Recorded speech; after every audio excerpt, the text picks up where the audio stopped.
is a green hill far away, without a city wall, where the dear Lord was crucified, who died to save us all.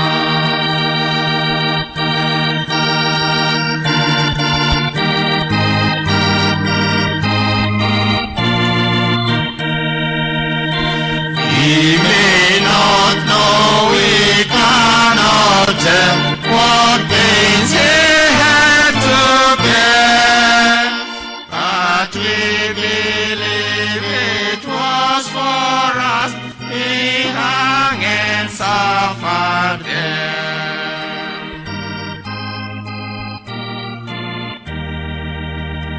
He died that we might be forgiven. He died to make us good, that we might go at last to heaven, saved by his precious blood.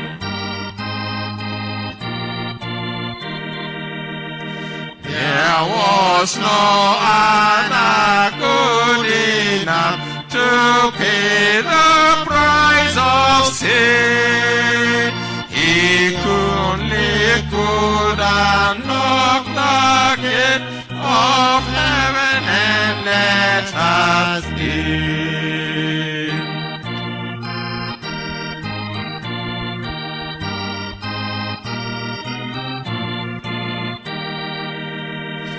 Oh, dearly, dearly has he loved, and we must love him too, and trust in his redeeming blood, and try his works to do.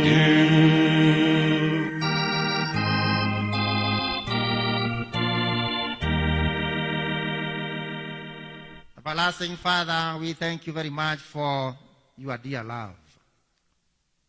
You were meant to die because of our sins, but you sent your Son Jesus Christ to come and redeem us. So we stand before you, redeemed people, people who need to do good works after believing in you. We thank you for Christ and the work he did. We thank you for the church and the exploits the church has done. This day, Good Friday, may it be good to us, O Lord, as you teach us about your word. And when we hear this word, help us to be doers of the same. This is our humble prayer that we do believing and trusting in Jesus' name. Happy Easter, everyone. Today is Good Friday. We have been having a very active week, starting Sunday when I was here with a message on the triumphant entry of Jesus into Jerusalem. And I left this place having agreed that Jerusalem is you, your heart, your home, your church, your nation. And I believe we have been walking with Jesus throughout this week. On Monday, we thought about that fig tree that Jesus cursed because it was good from far, but far from good. It was so green, but with no fruit. And the challenge was for us to be fruitful as Jesus stays with us in our Jerusalem. On Tuesday, we had what we call the Olivet Discourse. When Jesus thought about the end times, we reminded ourselves, as recorded in Matthew chapter number 24, that indeed Jesus is coming back, and we need to be ready, for he is coming back soon and very soon. On Wednesday, there was not much to do on Wednesday because it is indeed a silent Wednesday. People even call it a spy Wednesday. It's a Wednesday where Jesus was maybe quiet, having a quiet time. No activity is recorded that happened on that Wednesday. I do believe that on Wednesday you had your own quiet time, meditating upon Jesus and what he has done for you, what he is doing, and what he will continue to do, reflecting on your life and your walk with God, repenting your sins of omission and commission. Then yesterday we had the Holy Thursday, what we call the Maundy Thursday, where Jesus had the Last Supper with the disciples in a way of preparing them, bidding farewell to them, and also demonstrating that he came to replace the Passover of the Jews, because Christ is the Lamb of the Passover. And that is the time he initiated the sacrament of the Lord's Supper, what we call Holy Communion, with the two elements, the body represented by the bread and, of course, the wine which represents the blood of Jesus.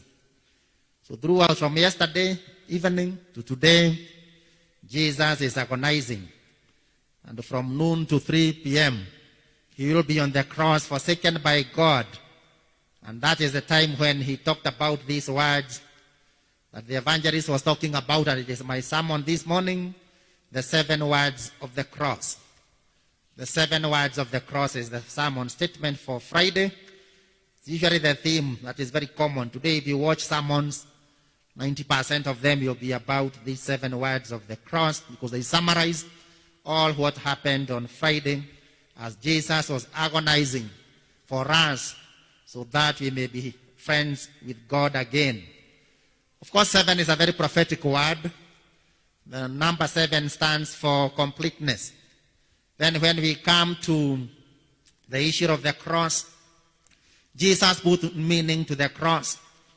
Because initially the cross was a symbol of condemnation and judgment used by the Roman Empire to punish wrongdoers, murderers, the capital offenders.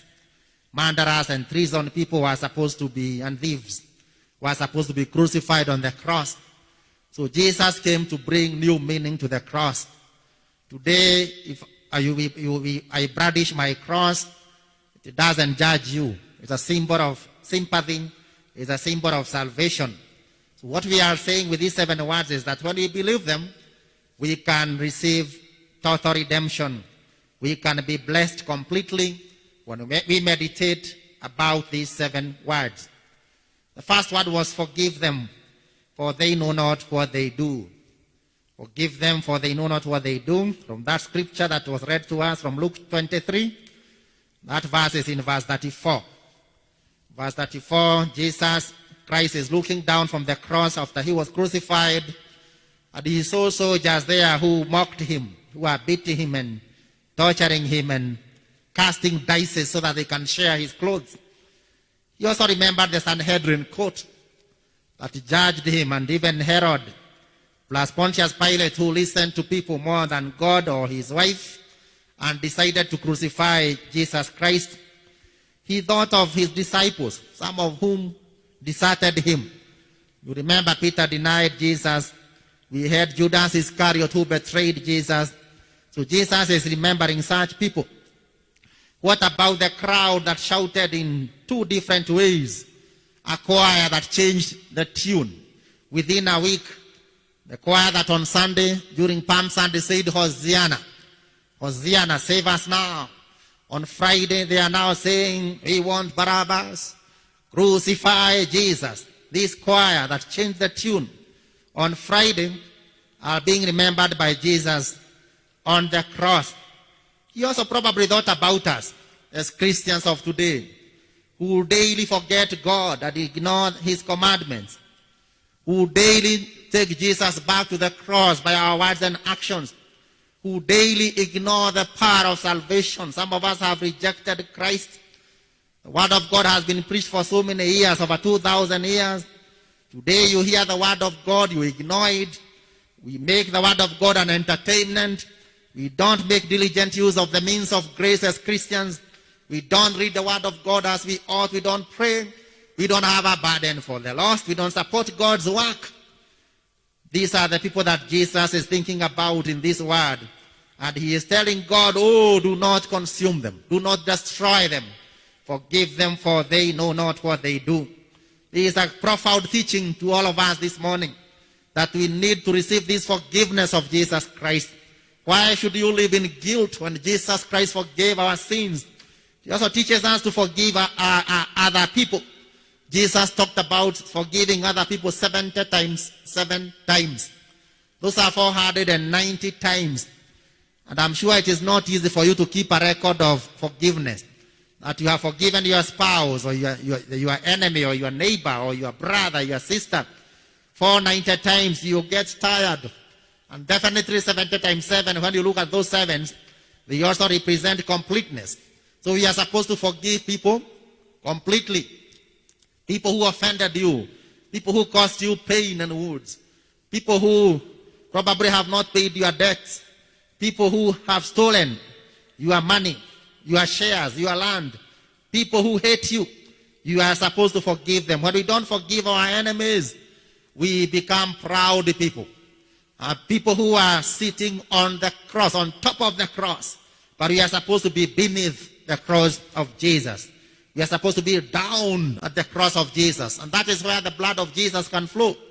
If we stand on top of the cross, we make ourselves even bigger and greater than Jesus Christ, and that is blasphemy. So church, this morning, the Lord is reminding us to be forgiving other people. Let go and let God. Those people that you cannot forgive, let them go. Let them not continue to make you a slave. Because when you don't forgive people, you keep on carrying them. You become their donkey. You become their slave. So let them go and enjoy the peace and the blessings of forgiveness in the name of Jesus. The word number 2 is truly, truly, I say to you, today you will be with me in paradise. Recorded in verse 43 of the same Luke chapter 23. Jesus was crucified between two criminals. These criminals had disobeyed the law and they were suffering because of their capital offense. They were crucified, one on the right and the other one on the left of Jesus Christ. And those two thieves, they had a difference. One thief had wisdom, the other one was foolish.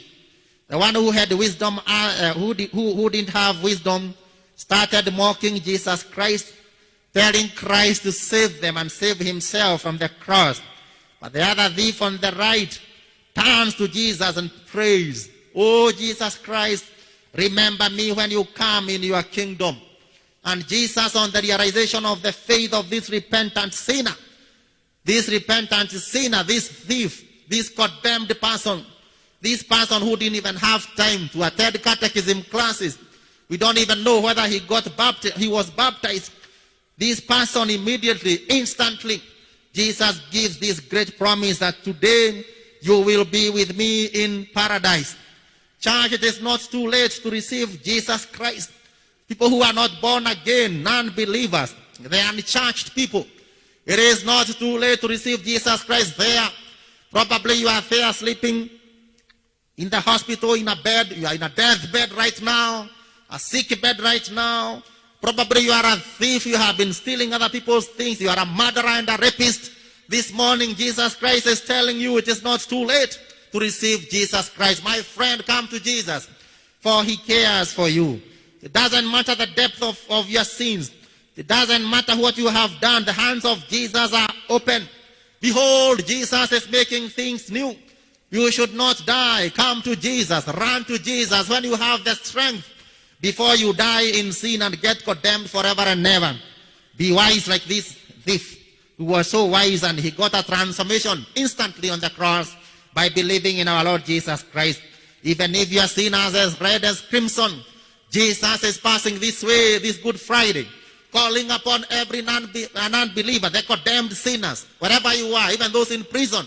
The Lord is calling upon you to come and receive Jesus and have your name written in the book of life and have hope for eternity in the name of Jesus Christ.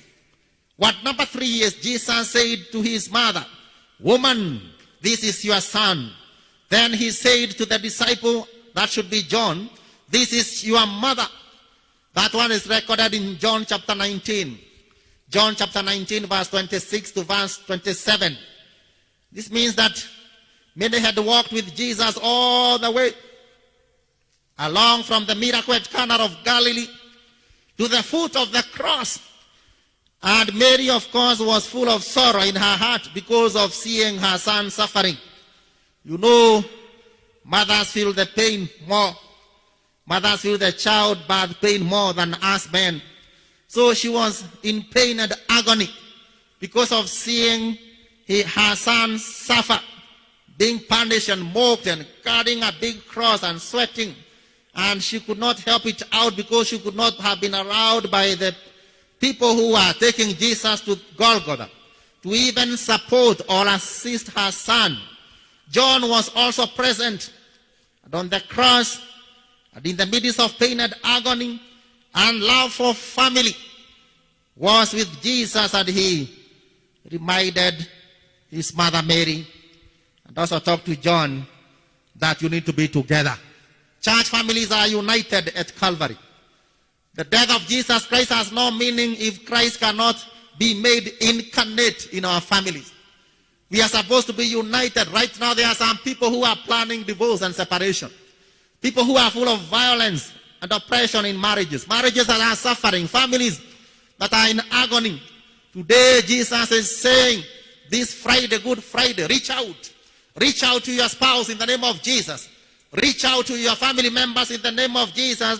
For families are united at Calvary. Hallelujah. With Jesus on the cross, families are united. God values families. You know, the family is the basic unit of God's creation. And he requires us to be united. That's why we have a whole Psalm, chapter 133. That says, behold how good and pleasant it is when brethren dwell together in unity. Where there is unity, people are known. Where there is unity, there is peace. Where there is unity, there is life. Where there is unity, the Lord commands a blessing, even life forevermore. So today, reach out. Why don't you talk to your mother-in-law, to your sister-in-law, to your brother, that sister, that spouse? That plan you are having for divorce and separation, it is not the will of God. The Lord says in his word in Malachi that as long as I live, I hate divorce. So we must live well in families during this tough time of COVID, during this lockdown, when we have children with us for more hours. We are supposed to be united. Children are supposed to obey their parents, and parents are supposed to live well and set an example. Husbands are supposed to love their wives, and wives are supposed to submit, for indeed families are united at Calvary. Hallelujah to the name of the Lord. What number 4 is, my God, why have you forsaken me? And he said it well in Aramaic, Eloi, Eloi, lama sabachthani. Matthew 27 and verse 46. And also you can get that word from Mark chapter 15 verse 34. On the cross, Jesus feels separated from his Father. There was a separation anxiety. There was a separation. And other friends had left him and fled. They all fled and scattered, including the disciples. They scattered in all directions. So Jesus was so lonely. And now he must face this death, which he had prayed about in the Garden of Gethsemane, and pleaded with God to remove this cup from him, because as a human being, he was not ready to take it up. But because he was still God, he said, may the will of God be done. So he faced the death himself, and by this he freed us from the yoke of sin. The burden of sin overwhelmed Christ for a moment on the cross. That's why he is saying this burden of sin is too much. Eloi, Eloi, lama sabachthani. And therefore, as Christians, when we remember the agony of Jesus on the cross, we cannot continue to carry this sin. Sin must be taken to Jesus. Take sinners to Jesus also, so that he can free us, so that we can repent. Because when we live in for righteousness and holiness, then Jesus is happy. And he knows that the work he did on the cross was not in vain. The crying of my God, why have you forsaken me, is not in vain. So this morning, Jesus is also calling you.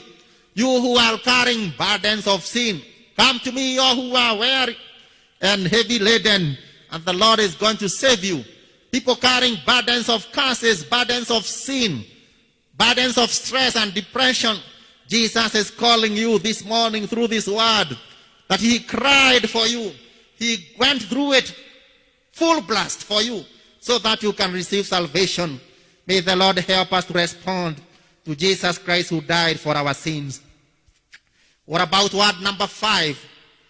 I thirst, or I am thirsty. John chapter 19 verse 28. I am thirsty. Jesus is God and human. at the same time. But now he is identifying himself with the human nature. This is his human expression of his physical suffering. This would have made Jesus very, very thirsty. The shedding of blood, the whipping, the crowning, the insults, and his 3-hour agony on the cross, shedding blood, hanging on the cross, made him thirsty. He was thirsty. He identified with our suffering. There are so many people who don't believe that Jesus was born. He was human. Jesus went through suffering. We might think we are suffering too much because of COVID-19 and whatever has come after it. The suffering of homes and businesses and jobs and studies and these other things. But Jesus identifies with the suffering. He knows what you are going through this morning. Are you sick this morning? Are you having pain this morning? Are you worried this morning? Jesus identifies with you. He is with you. He is your friend. What a friend we have in Jesus. Come to Jesus now. He is your friend. He identifies with you. He actually thirsts for love. Just want to love you. Jesus is thirsting for your love. All of you who are looking for love somewhere else, Jesus is thirsty for you. He is thirsting to save you now. He is identifying with us. He is Emmanuel, God with us. And he is calling upon us to bring our burdens and our needs and our pains to Jesus. You might be going through grief now. You don't know what to do because of the agony of grief. You have lost something. You have lost someone. You have lost your job. You have lost an opportunity. You have lost hope. Jesus is saying, I'm thirsty for you. Come to me and I'm going to quench that thirst. I thirsted for you. Come to me and I'm going to quench that thirst. Other people are thirsty because of the things of the world. They have become addicts of alcohol and sex and drugs and food and disco and fashion. Jesus is calling you now to quench that thirst. He is able to do abundantly above all what we think or imagine. Bring that thirst to Jesus now. He is ready for you. He is going to make things new. He is going to change you so that you can also be a change agent to go and change other people who are suffering. In the name of Jesus. What number 6 says, it is finished. John chapter 19 verse 30. It is finished. Jesus Christ was the Passover lamb, replacing all Old Testament sacrifices. All the sacrifices of the Old Testament, the animals people offered, all what they did was actually a foreshadow of what Jesus would do. He came to complete all those. He came to fulfill all the Old Testament prophecies. So there is no more shedding of blood of animals. There is no more salvation by works. There is no more buzi za chama. There is no other blood that can be shed to replace the blood of Jesus. He came and said, it is finished.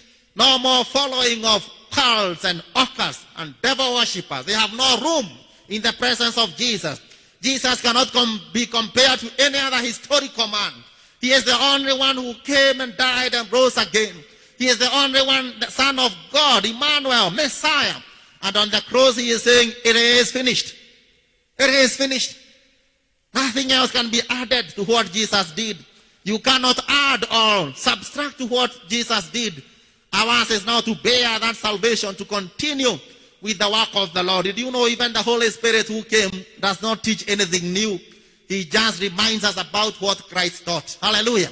That is how serious this word is. It is finished. You cannot please God by your actions, by giving and coming to church very early. Now I know you cannot come. There are some people who are so bad, who have a lot of burden for God's work. They don't miss, but in their hearts they have no Christ. Let me tell you, that one cannot save you. It is finished. That you may come now and come by faith and receive Jesus Christ. It is by grace through faith, nothing else, not of works. Lest any man should boast that it's my works that have taken me so far. It is by this power that even the diseases will be finished. Even COVID-19, it is finished in the name of Jesus. All what is burdening you, it is finished in the name of Jesus. He is our Alpha and Omega, the beginning of the and the end, the author and the perfecter of our faith. Why don't we believe in this Christ? So that everything, every burden, everything will be finished in the name of Jesus as he creates in you and me a new life. I conclude with word number 7, where Jesus cried out in a loud voice and said, Father, into your hands I commend my spirit.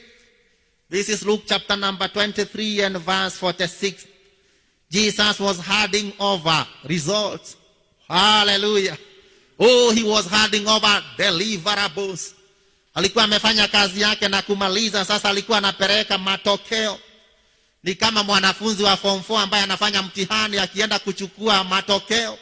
Au yule ana graduate kwa university akienda kuchukua matokeo. What a graduation.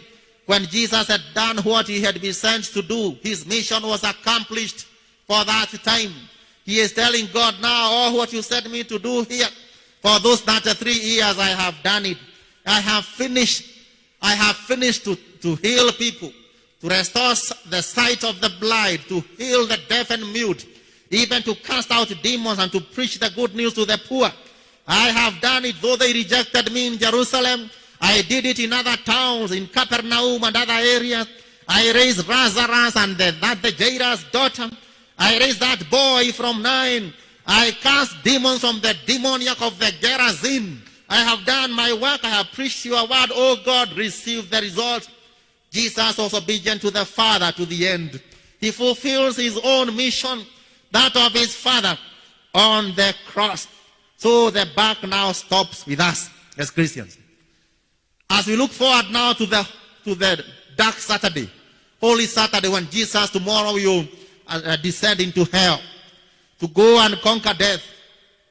I also believe he was dying for the old Sabbath, the Sabbath of Saturday of the Jews. He was dying for it, so that on Sunday he rises again and begins another era of worshiping God on Sunday, the first day of the week. As he does that today, he's asking you, if he comes today, where are your deliverables? Where are your fruits? Do you bear the fruit of the Holy Spirit recorded in Galatians chapter 5 verse 22? Are you adding value to the work of God? Are you adding value to the nation as a Christian? Have you continued to do your work of the ambassador? We are ambassadors of Christ, called by God and posted to this world to do his will, to lift up the name of the Lord so that God can draw men and women to himself. Are you preaching the word of God? Do people know Jesus wherever you are in your family, where you are working, where you are doing business, when you are driving, when you are walking? Do they see a walking Bible? Are you demonstrating the power of Jesus Christ when he comes? What will you present? You have all the time in this hour of grace before Jesus comes back or you die. Make sure that your account is right. Start balancing your account now, so that when Jesus comes back, you will be able to say, oh Lord, here are my results. Here are my deliverables. Here, this is what I have done for you since I got born again. These are the number of souls I have transformed for you. This is the work I do for you in the church. This is the value I add for you. This is the amount of tithe and offering I gave for the support of your work. This is what I did for you in even taking care of children and the youth and other people. Indeed, these are my deliverables. His mission was done, and ours need to be done, so that one day we shall hand over. So may these 7 words of the cross be our portion this Friday, this Good Friday. Pick 1 or 2 or 3, all of them. They are recorded on our records on Facebook Live. Meditate upon them, practice them, so that on Sunday now you may come rejoicing to be able to say, he is alive. Jesus is alive. Forever is alive. Amen. May this Good Friday be a blessed Friday for you as you meditate upon the 7 words of the cross. In the name of the Father, and of the Son, and of the Holy Spirit. Amen. Now it's time for prayer. Pick a word there. Maybe God has touched you in one way or the other. You don't forgive. Today Jesus is teaching you how to forgive. You condemn other people and write them off. The salvation of that thief on the cross is saying something. Jesus is agonizing for you. Why should you not also agonize for him as you serve, as you give your time, your talent and treasure for him? Tell Jesus, come and change me. All those words. Pick one word. Pick one word. Maybe you are suffering. Jesus thirsted for you. Pick a one word there and run with it in the name of Jesus. It is finished. Whatever has been bothering you, Jesus is saying, that depression, that trouble, that backsliding, it is finished. Start focusing on the Lord and walking with Him. Be busy somewhere, even during this lockdown. Be busy serving the Lord, because the Lord is waiting for results. He did all this for us. We need also to commit our work before God. When we die or Jesus comes back, let us come rejoicing, bringing in the sheaves. But our Father, we thank you for that wonderful moment of meditating upon your word, especially the 7 words of the cross. We thank you for all what you did, leaving heaven to come and live on this earth so that you can save us from our sins. We are happy that we know you. Thank you for many people, over 2 billion people who know you as their personal Savior. We pray, Jehovah, oh God, for the balance, because you know the world has a population of 8 billion. You still have 6 billion people who do not know you, Jesus. May you make us agents of evangelism to move around and transform these people for you, preaching to them, because if they don't repent, they will perish. Oh God, our Father, may this Good Friday be a Friday of reckoning as we turn away from our sins and start following Jesus and His way of righteousness and holiness. Anybody who has a need here, Jehovah, or watching online, may they receive now all what they need in the name of Jesus. May people in pain now receive your healing in the name of Jesus. May people who are backsliding come back to you, Jehovah, and start serving you. May born again people be empowered by the Holy Spirit so that they may continue representing you, Christ, here in the best way possible. May the death of Jesus have value on our homes, value on our nation, as we desire that Christ may be made incarnate in us so that He may continue pleasing you, and eventually we will inherit the kingdom of God. Thank you and give you glory. Magnify your holy name. For this is our humble prayer through Jesus Christ, our Lord and Savior. And all of us say, Amen. Man of sorrows, what a name. Man of sorrows, what a name.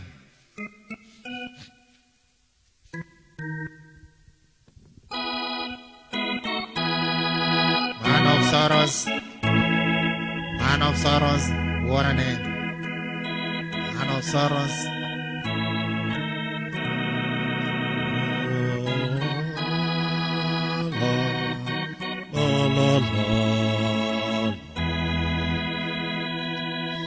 Man of sorrows, what a name, for the Son of God who came, ruined sinners to reclaim. Hallelujah, what a Savior, bearing shame and scoffing rude, in my place condemned He stood, sealed my pardon with my blood. Hallelujah, what a Savior, guilty, violent, faithlessly, spotless Lamb of God was He. Atonement planet big. Hallelujah, what a Savior, lifted up was He to die. It is finished was His cry.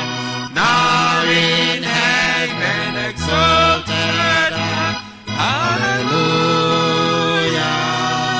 what a Savior. When He comes, our glorious King, all His ransomed home to bring, then a new thing song will sing. Hallelujah, what a Savior. Now go forth into the world in peace. Be of good courage. Hold fast that which is good. Render to no one evil for evil. Support the faint-hearted. Honor all people. Love and serve the Lord. Rejoicing in the power of the Holy Spirit. May the blessing of God Almighty, Father, Son, and the Holy Spirit be with us as we desire to meditate, to obey, and to preach the 7 words of the cross. Be with us now and forevermore. Amen. Amen.